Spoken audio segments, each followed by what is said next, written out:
Dhe nëse do të gjërmojmë për shembull tek shkaqet, mund të jenë vetë prindrit, burimi kryesor i orientimit të fëmijës drejt nervozizmit. Pse?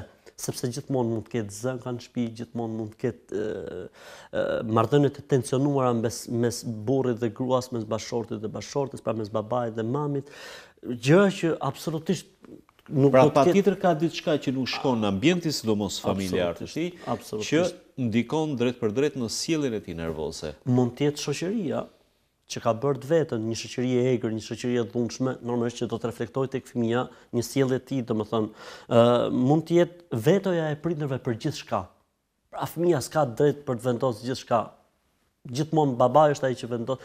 Pra, unë nuk them se fëmijët duhet vendosin, mirë po pse fëmijët futen në linjat e konsulencës, që dhaj çfarë mendon ti? Pastaj janë disa gjëra që nuk është kushtor burr ti bësh siç mendon ti. Për shembull, ke dy alternativa për të shkuar në dy vende të ndryshme.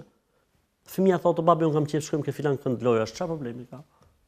Aty ku nuk prish punë, lejoja fëmijës, domethënë. A mund ndikojnë për shembull, po themi, disa detaje që nuk të shkon mendja, mirë po mund të jenë vendimtare nga një për ndryshimin e sjelljes, siç është koloriti i përgjithshëm i ambientit familjar.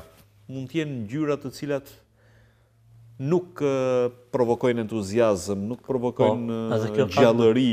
Mund të jetë një ngjyrë jo e përshtatshme dhe ambienti ka nevojë për ngjyra më të gëzueshme për të ndikuar tek psikologjia. Sidomos, ty Zotit nderoft, sidomos dhoma e fëmijëve.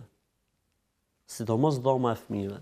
Nuk ka pse të ketë kolorit të ngarkuar serioz. Fëmijët kanë nevojë për gjëra të hapura, për gjëra të çelura, për gjëra gazmore, sepse automatikisht deshëm apo nuk deshëm. Do të thonë, njeriu është një qenie, siç e thatë, shumë komplekse. Është shumë gjëra që mund të ndikojnë tek njeriu në formësimin e tij, domethënë.